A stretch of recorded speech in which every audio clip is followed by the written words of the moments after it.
네, 여러분 안녕하세요. 대폭발 우주론 심화 두 번째 시간입니다. 우리의 주제 우주의 탄생과 원자의 형성인데요. 오늘은 원자의 형성에 포커스를 맞춰서 이야기를 해볼 겁니다. 원자의 형성은 크게 이런 단계들로 나눠 볼 수 있어요. 기본 입자라고 하는 것이 형성되고 양성자와 중성자, 원자핵 그리고 원자의 형성까지 같이 순서대로 알아보겠습니다.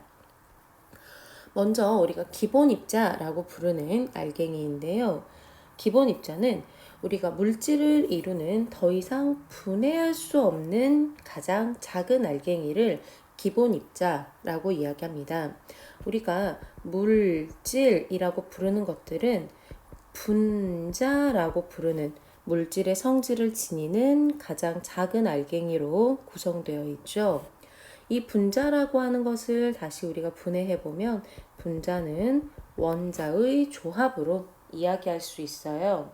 그런데 이 원자라고 하는 것은 다시 원자 핵과 그 주위를 돌고 있는 전자로 나누어 볼 수 있고요. 이 원자 핵은 다시 양성자와 중성자의 결합으로 표현할 수 있습니다. 그리고 양성자와 중성자 모두 쿼크라고 부르는 알갱이의 조합으로 구성되어 있거든요. 이때 이 전자와 쿼크는 더 이상 쪼갤 수 없는 알갱이이기 때문에 이런 알갱이들을 기본 입자라고 부릅니다. 쿼크의 종류 6개가 있고요. 전자는 6개의 경입자 중 하나가 전자입니다. 자, 이 총 12가지의 쿼크와 렙톤 중에서 원자의 형성에 관여하는 입자들만 우리가 그 특성을 살펴보도록 할 건데요. 먼저 쿼크입니다. 6가지의 쿼크 중에서 원자의 형성에 관여하는 쿼크는 2가지예요. 위 쿼크와 아래 쿼크인데요. 위 쿼크 또는 우리가 업 쿼크라고도 하고 아래 쿼크, 다운 쿼크라고도 합니다. 그래서 위 쿼크의 첫 번째 알파벳을 따서 위 쿼크는 기호 U로 나타내고요. 다운 쿼크의 첫 번째 알파벳을 따서 기호 D라고 나타냅니다. 이 쿼크들은 전기를 띠고 있거든요. 그래서 이 쿼크들이 전기적인 현상을 일으킬 수 있는 기본 그런 값을 우리가 전하량이라고 이야기합니다. 위 쿼크와 아래 쿼크 모두 전하를 띠고 있기 때문에 전하량을 이야기할 수 있을 텐데요. 보니까 3가지를 해석을 해야 될 것 같아요. 첫 번째는 위 쿼크는 플러스, 아래 쿼크는 마이너스를 가지고 있죠. 이것은 전하의 종류를 보여줍니다. 위 쿼크는 양전하를, 아래 쿼크는 음전하를 띠고 있다는 것이죠. 그리고 이 전하들이 얼만큼의 양을 가지고 있는가 하는 것인데요. 이 E라고 하는 것 우리는 기본 전하량이라고 부릅니다. 위 쿼크는 기본 전하량의 3분의 2배, 아래 쿼크는 기본 전하량의 3분의 1배만큼의 전하량을 가지고 있어요. 이 기본 전하량이라고 하는 값은 여러분들이 전기에 대해서 이야기할 때 자주 듣게 될 개념인데요. 이 쿼크가 가지고 있는 전하량, 특히 이 기본 전하량 값이 굉장히 작거든요. 네, 그래서 값이 너무 작기 때문에 이 값을 일일이 표현하는 것은 오류를 전달할 위험이 있겠죠. 그래서 이 숫자를 그대로 쓰지 않고 알파벳 2로 표현되는 기본 전하량 기호를 약속을 한 겁니다. 다운 쿼크의 전하량, 위 쿼크의 전하량이 기본 전하량의 정수배가 되지 않는다는 것 잘 봐두셨으면 좋겠고요. 우리가 또 관심을 둬야 할 것은 경입자, 렙톤이라고 하는 거예요. 여기서 경이라고 하는 단어는 가볍다라는 뜻입니다. 누구에 비해서 가벼울까요? 네, 바로 쿼크예요. 그래서 쿼크에 비해 가볍기 때문에 경입자, 가벼운 입자, 렙톤이라고 부릅니다. 여러분들 제일 주의해서 보셔야 될 렙톤은 전자예요. 자, 우리 전자는 일렉트론의 첫 글자를 따서 E라고 표현합니다. 그런데 이 전자는 음전하를 띠고 있기 때문에 이렇게 표현하기도 해요. 전자가 마이너스 전하를 띠고 있어요. 이 전자의 전하량 생각을 좀 해볼까요? 전자는 방금 전에 이야기했듯이 음전하를 띠고 있거든요. 그렇기 때문에 전하량 마이너스 전하를 띠고 있습니다. 음전하를 띠고 있습니다. 표현해줘야 될 거고요. 2는 기본 전하량이라고 했는데 앞에 아무런 숫자가 없죠. 여기에는 1, 숫자 1이 생략되어 있는 거거든요. 즉, 전자 전하량은 기본 전하량과 전자가 가지는 전자 전하량의 크기가 같아요. 그렇기 때문에 우리가 기본 전하량이란 단어, 전자 전하량이라는 단어 섞어서 사용을 합니다. 전하량이 2라고 표현되어 있으면 기본 전하량이라고도 부르고 전자 전하량이라고도 불러요. 마지막으로 살펴볼 기본 입자는 전자 중성미자, 전자 뉴트리노라고 하는 알갱이입니다. 중성, 전기적으로 중성이기 때문에 전하를 띠고 있지 않아요. 전하량이 0이고요. 미, 아주 미세하다, 매우 작다라는 뜻입니다. 그리고 알갱이, 자라고 했어요. 자, 기호로는 중성을 표현하는 뉴트리노의 첫 글자의 N이죠. N에 해당하는 로마자를 따와서 new라고 썼고요.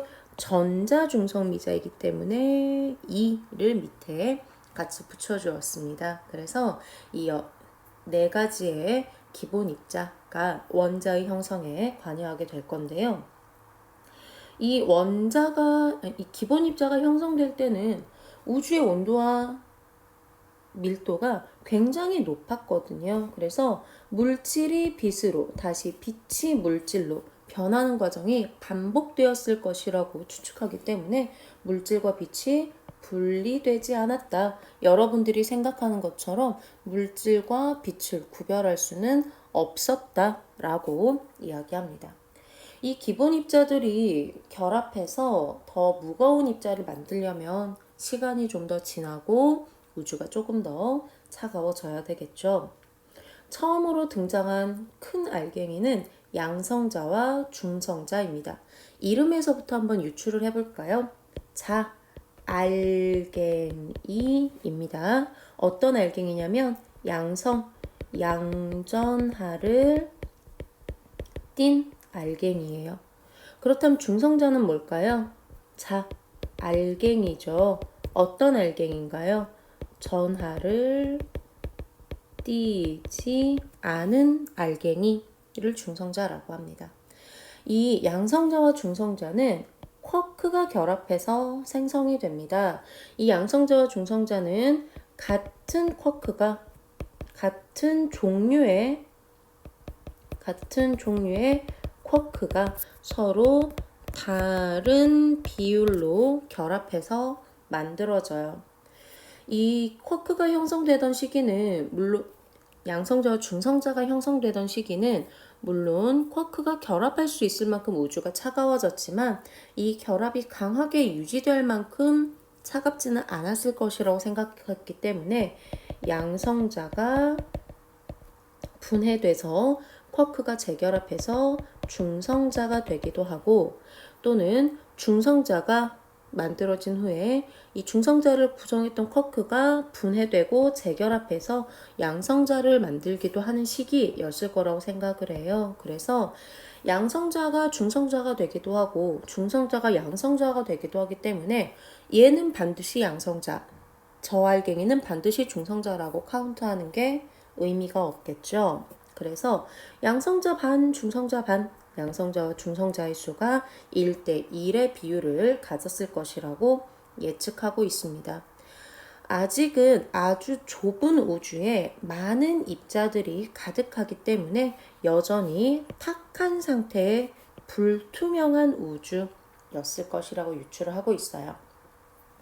양성자와 중성자가 같은 종류의 쿼크가 서로 다른 비율로 결합합니다 라고 이야기했었는데요. 어떤 쿼크들을 이용하는지, 어떤 비율을 이용하는지 한번 알아볼까요?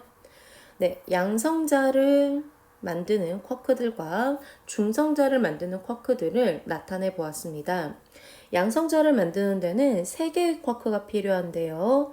2개의 위 쿼크와 하나의 아래 쿼크가 필요해요. 위 쿼크가 2개, 아래 쿼크가 하나 필요하기 때문에 그 구성을 UUD 구성을 가지고 있습니다. 라고 이야기합니다. UUD, up, 다운, 업 쿼크 2개, 다운 쿼크 하나죠. 이 쿼크들은 기본적으로 경입자들에 비해서 무겁다라고 이야기했었거든요. 그렇다면 이 쿼크가 결합해서 만들어진 양성자 또는 중성자는 당연히 경입자보다 훨씬 무겁겠네요. 그런데 우리 경입자, 렙톤 중에서 가장 대표적인 알갱이가 뭐라고 했죠? 전자라고 했거든요. 그래서 전자를 기준으로 몇 배나 무거운지 한번 표현해 보았습니다. 양성자의 질량, 전자의 1836배. 굉장히 무겁죠. 그렇다면 양성자에 비해서 전자가 매우 가벼우니까 양성자와 전자가 섞여 있다면 전자의 질량 무시할 수 있을 만큼 작다라는 결론 얻을 수 있겠네요.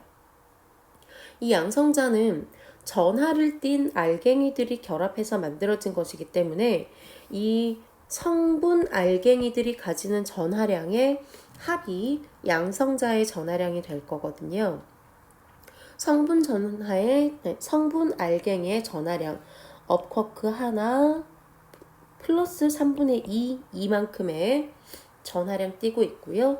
두 번째 업쿼크도 플러스 3분의 2 2예요. 다운 쿼크는 마이너스 3분의 1 이만큼이죠. 그렇다면 기본 전하량에다가 플러스 3분의 2 더하기 플러스 3분의 2 빼기 마이너스 3분의 1 해보면 얼마인가요? 값이 플러스 1이죠. 그래서 플러스 2의 전하량을 가지고 있다. 플러스니까 양전하예요. 그런데 여기도 앞에 숫자가 아무것도 없죠. 전자와 마찬가지로 숫자 1이 생략되어 있는 것이거든요. 이 의미는 어떤 의미인가요? 우리 이런 결론 얻을 수 있겠네요. 양성자 한 개의 전하량이 전자 한 개의 전하량과 같다라는 결론 얻어볼 수 있겠죠. 중성자에 대해서도 한번 생각을 해볼 건데요. 중성자는 양성자와 결합하는 쿼크의 종류는 같지만 쿼크의 비율이 다르다라고 이야기했었거든요. 그래서 업 쿼크 하나에 다운 쿼크 2개가 결합해서 만들어집니다. 구성은 UDD라고 쓰기도 하고요. DDU라고 쓰기도 해요. 상관없어요. 이 중성자의 질량도 쿼크들의 결합이기 때문에 양성자만큼이나 무거울 텐데요. 전자의 1839배입니다. 양성자보다 중성자가 약간 더 무겁다는 것 알 수 있죠. 중성자가 가지는 전하량도 한번 계산을 해볼까요? 다운 쿼크 하나의 전하량, 두 번째 다운 쿼크의 전하량, 마지막 업 쿼크 하나의 전하량 더해보면 그 값이 0이거든요. 전하량이 0이다. 전기적으로 중성이다. 라고 하는 것을 알 수 있습니다. 네, 양성자와 중성자는 원자 핵을 만드는 재료가 될 텐데요. 우리 대폭발 우주론에 따르면 대폭발 우주론에서는 가벼운 알갱이들이 결합해서 보다 무거운, 보다 큰 알갱이를 형성한다라고 이야기를 하거든요. 여러분들이 알고 있는 원소들 중에 가장 가벼운 원소, 원자번호 1번인 원소는 수소입니다. 그런데 수소는 양성자를 한 개만 가지고 있어도 수소 원자핵이라고 부르거든요. 만약에 이 원자핵의 형성 시기의 기준을 수소 원자핵으로 잡는다면 원자핵은 이미 앞에서 만들어졌죠. 원자핵의 형성 시기와 양성자의 형성 시기가 중복되게 되겠네요.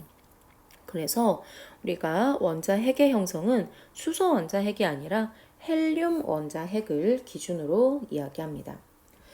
헬륨 원자핵은 우주가 조금 더 냉각된 이후에 만들어지게 될 텐데요.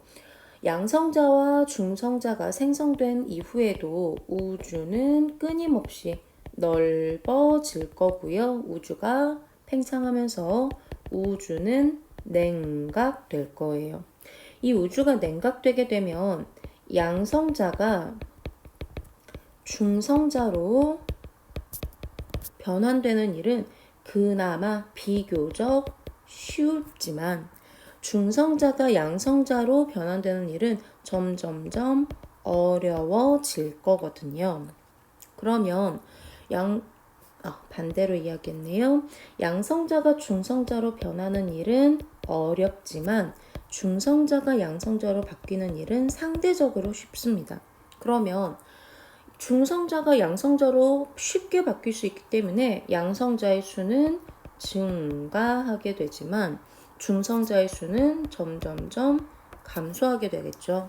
그래서 양성자와 중성자의 개수비가 1대1일 때부터 점점점 양성자와 중성자의 비율이 바뀌게 돼서 2대1로 3대1로 4대1로 점점 비율이 달라졌을 거예요. 헬륨 원자핵이 형성되는 시기는 양성자와 중성자의 개수비가 7대1이었을 때 헬륨 원자핵이 형성되었다라고 이야기합니다. 헬륨 원자핵을 만드는 데는 4개의 알갱이가 필요해요. 2개의 중성자 그리고 2개의 양성자가 필요하거든요.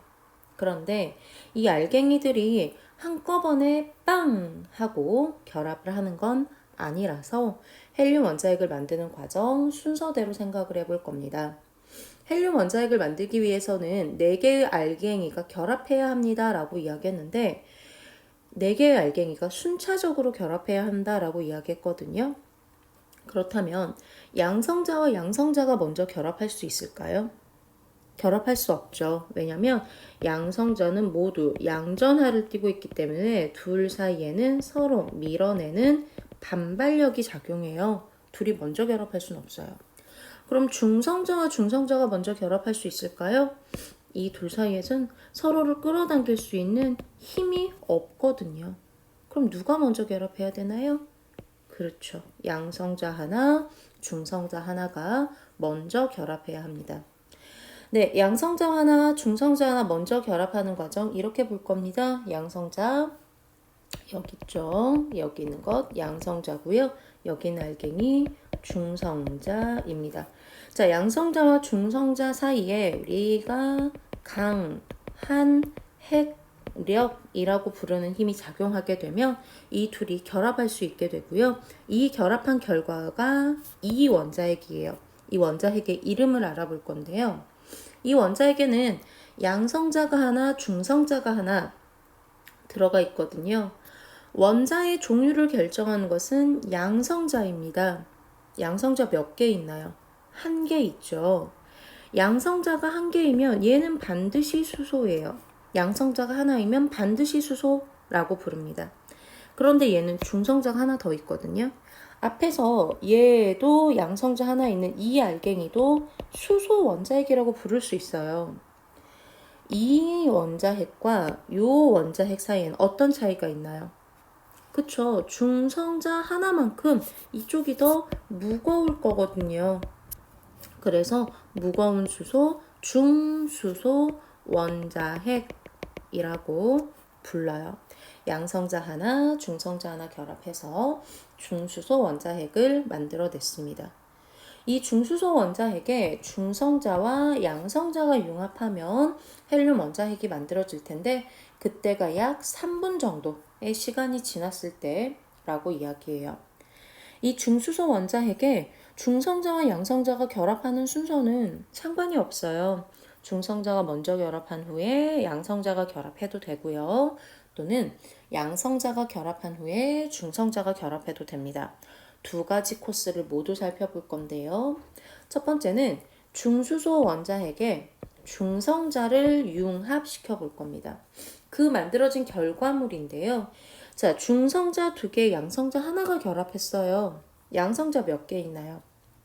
1개 있죠. 그렇기 때문에 얘도 수소예요. 양성자가 하나면 반드시 수소입니다. 그런데 중성자가 2개나 더 붙어 있어요. 우리 앞에서 양성자와 중성자의 질량, 전자 질량의 몇 배인지 이야기했었는데 전자 한 개의 질량이 9.1 곱하기 10의 마이너스 31승 킬로그램이거든요. 그러면 이 질량이 양성자의 질량은 전자의 1836배, 그리고 중성자는 전자의 1839배라고 했는데 9.1 곱하기 10의 31승 곱하기 3 해봤자 값이 크게 차이가 없겠죠. 그래서 이 둘 다 질량을 그냥 1.6 곱하기 10의 마이너스 27승 킬로그램이라고 이야기해요. 질량을 그냥 같다, 비슷하다라고 보는 거거든요.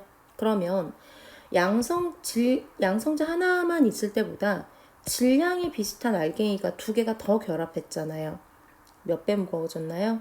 3배 무거워졌죠. 그래서 3배 무거운 수소 원자핵. 그래서 3중 수소 원자핵이라고 합니다.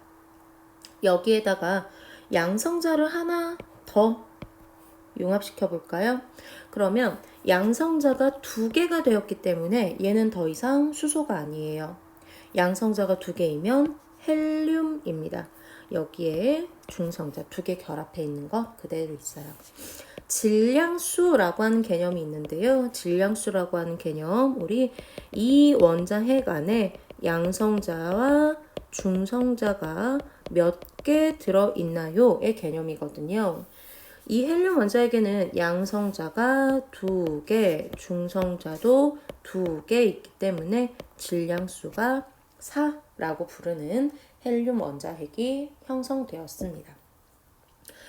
헬륨 원자핵은 중수소에 중성자와 양성자가 순서대로 결합하기도 하지만 반대의 경우도 가능하거든요.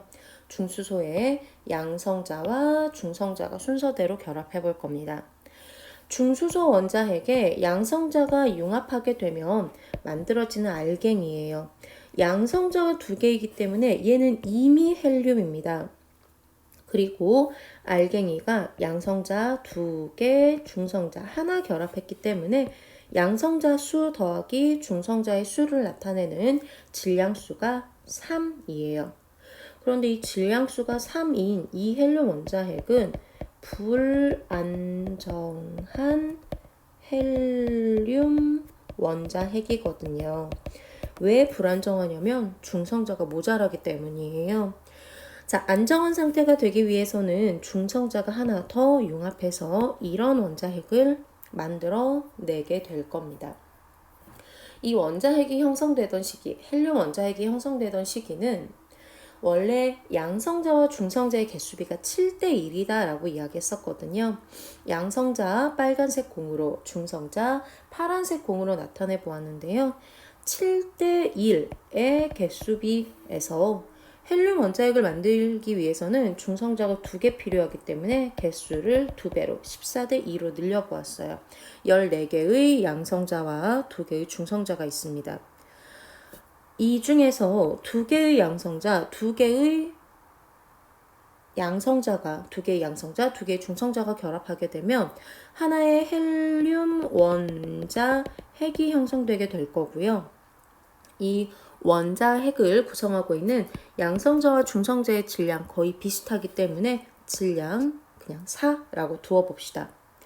나머지 12개의 양성자들은 중성자를 만나지 못했죠. 그럼 이 자체로 12개의 수소 원자핵이 되었다라고 이야기합니다. 수소 원자핵 하나의 질량은 1이에요. 그런데 그게 12개가 있으니까 질량이 12겠죠.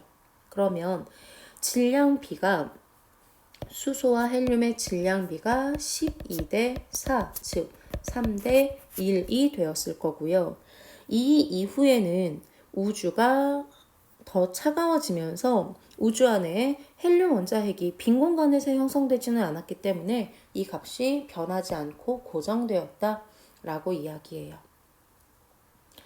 대폭발이 일어나고 우주가 팽창하고 온도가 낮아지게 되면 온도가 낮아졌기 때문에 헬륨보다 무거운 원자핵을 만들기 위해서는 헬륨 원자핵을 만들 때보다 더 높은 온도가 필요한데 그 온도를 얻을 수가 없죠. 그렇기 때문에 더 이상의 원자가 우주 안에 빈 공간에서 형성되지는 않았습니다. 그렇다면 헬륨보다 무거운 원자는 어디서 형성됐을까요? 맞아요. 바로 별의 중심에서 만들어지게 됩니다. 아직은 원자핵이에요. 원자가 아니죠. 원자핵이 원자로 만들어지려면 우주가 더 냉각되어야 합니다. 대폭발이 일어나고 약 38만 년 정도, 엄청 긴 시간이 흘렀을 때예요. 자, 대폭발이 일어나고 38만 년 정도의 시간이 지나는 동안 우주는 계속해서 팽창하고 계속해서 냉각되었습니다. 그래서 온도가 약 3000 켈빈 정도 되었을 때, 3000도씨 정도 되었을 때 드디어 원자가 형성되었다라고 이야기하는데요. 이 원자가 형성되기 위해서는 원자핵이 전자를 붙잡아야 원자가 되고요. 이 원자핵은 양성자와 중성자의 결합으로 되어 있는데 이 양성자가 플러스 전하 띄고 있거든요. 전자는 마이너스 전하 띄고 있죠. 그래서 둘 사이에 정전기적 인력, 플러스와 마이너스가 서로 끌어당기는 힘에 의해서 원자가 형성된다라고 이야기합니다. 이 원자의 종류를 결정하는 건 원자핵이에요. 앞에서 만들어진 원자핵은 두 종류였거든요. 수소 원자핵과 헬륨 원자핵. 그렇기 때문에 만들 수 있는 원자도 수소 원자와 헬륨 원자입니다. 수소 원자는 양성자가 하나 있기 때문에 전자도 한 개 붙잡는다면 헬륨 원자핵은 양성자가 두 개 있었거든요. 그렇기 때문에 전자도 두 개 붙잡아서 만들어냅니다. 이 원자가 형성되는 시기에는 두 가지 중요한 사건이 있는데요. 첫 번째는 우주가 맑게 개었다는 것. 두 번째는 우주 배경 복사 에너지가 방출되었다는 것이에요. 우주가 맑게 개었다는 것이 어떤 의미일까요? 우리 이렇게 생각해 보겠습니다. 우주가 만들어지고 팽창하고 냉각되는 동안 우주 안에도 빛이 있었을 거예요. 기본 입자의 형성 시기에는 물질과 빛이 분리되지 않았다라고 이야기했지만 그 이후에 알갱이들이 결합하면서 물질과 빛을 분리할 수 있었을 텐데 문제는 빛이 자유전자의 방해로 직진할 수 없었다는 거죠. 그런데 원자가 만들어지면서 전자가 원자핵에 붙잡혔기 때문에 이 빛의 운동을 전자가 방해할 수 없거든요. 그래서 우주가 맑게 개었다라고 이야기해요. 전자가 왜 빛을 방해하죠? 의도된 건 아니고요. 이렇게 이야기합니다. 우주의 온도가 높아서 아직 원자가 형성되기 전에는 빛이 진행을 하다 보면 전자하고 충돌을 해요. 그러면 빛이 전자에 충돌하게 되면 빛의 진행 방향이 꺾이게 되거든요. 장애물을 만난 거잖아요. 그래서 빛이 직진할 수 있는 거리가 굉장히 짧아요. 그래서 우리가 멀리서 발생한 빛이 우리 관찰자에게 오기 전에 진행 방향이 꺾이기 때문에 여기 있는 관찰자의 입장에서는 여기서 어떤 일이 일어나는지 알 수 없죠. 우주가 뿌옇다, 탁하다라고 이야기한다면 이 전자들이 원자의 핵에 붙잡혀서 원자가 되게 되면 빛의 진행을 방해하는 이 전자라고 하는 알갱이가 붙잡혀 버린 거거든요. 그래서 빛의 운동을 방해하지 않기 때문에 빛이 직진할 수 있게 되었다. 멀리서 발생한 사건을 관찰자가 알아볼 수 있게 되었다. 라고 이야기합니다. 자, 우리 지금까지 우주의 탄생에서부터 원자의 형성 과정까지를 쭉 이야기해 보았는데요. 크게 네 가지 사건이었죠. 렙톤을 포함한 경입자와 쿼크, 기본 입자가 형성되고 쿼크가 결합해서 양성자와 중성자가 형성되고 원자핵이 형성되고 원자가 형성되었어요. 이 원자가 형성될 때 우리 중요한 사건 첫 번째는 우주가 맑게 개었다. 우주가 투명해졌다라고 하는 건데요. 멀리서 발생한 빛이 직진해서 관찰자에게까지 올 수 있기 때문에 빛이 진행할 수 있는 거리가 길어졌다. 이것을 투명하다라고 표현을 하고요. 두 번째는 우주 배경 복사가 방출되었다라고 하거든요. 우주 배경 복사에 대해서 좀 더 알아보도록 하겠습니다. 우주 배경 복사는 허블이 예측하고 펜지어스와 윌슨이라고 한 사람이 발견한 거예요. 허블은 이렇게 이야기합니다. 원자가 형성될 때는 전자도 분명히 에너지를 가지고 있었을 거예요. 그 주위의 온도에 해당하는 에너지, 주변의 온도와 비슷한 에너지를 갖고 있었겠죠. 그런데 원자가 탄생하려면 전자가 가지는 에너지의 일부를 방출하고 원자에 붙잡히게 되는 거거든요. 이 전자가 가지는 에너지가 3000 켈빈, 주변의 온도와 비슷한 에너지를 가지고 있었을 거예요. 이 에너지는 우리가 얼만큼의 양을 가지고 있는가, 복사 에너지의 상대적인 세기를 파장에 따라서 나타내 보면 원래는 3000 켈빈이었기 때문에 이런 분포 곡선 갖고 있었을 거거든요. 그런데 우주가 팽창했잖아요. 그리고 우주가 냉각되게 되면 이 에너지도 원래는 이만큼 점에 모여있던 에너지가 우주가 팽창하면서 이만큼 넓게 퍼지게 되기 때문에 한 점을 기준으로 본다면 여기는 좁은 면적 안에 많은 에너지가 모여 있다면 넓은 면적 안에 에너지가 흩어져 있기 때문에 에너지의 밀도가 낮아지게 되겠죠. 이것을 우리는 온도가 낮아진다 또는 파장이 길어진다라고 이야기해요. 허블은 우주가 팽창하고 냉각되었기 때문에 현재 우주의 온도에 해당하는 이런 복사 에너지 곡선이 존재할 겁니다 라고 이야기를 했어요. 그리고 펜지어스와 윌슨이 3켈빈이라고 하는 굉장히 낮은 온도에서는 우리 눈으로 볼 수 있는 파장의 빛이 아니라 전파를 만들어내게 되는데 이 전파를 찾아내게 된 겁니다. 우주 배경 복사라고 하는 이 빛은 우주의 온도가 약 3000 켈빈일 때, 즉 원자가 형성될 때 물질과 분리되었다라고 이야기해요. 이것을 전자가 남기고 간 흔적이라고도 하거든요. 이 우주 배경 복사의 특징, 파장이 굉장히 깁니다. 얘들은 전파예요. 우리 눈으로 볼 수 없는 빛이고요. 빛이라고는 불렀지만 눈으로 볼 수 없는 빛이고요.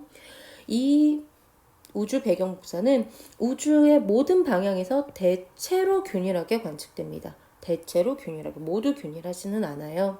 마지막으로 이 우주 배경 복사가 우주 안의 모든 방향에서 관측된다는 것은 우주가 모든 방향으로 팽창했습니다 라고 하는 이야기가 되기도 하고요. 또는 우주의 모든 방향에서 물질과 빛이 거의 비슷한 시기에 분리되었습니다. 우주의 모든 방향에서 원자가 형성되었습니다 라고 하는 이야기이기도 하거든요. 대폭발 우주론의 증거가 되는 가장 중요한 개념이에요.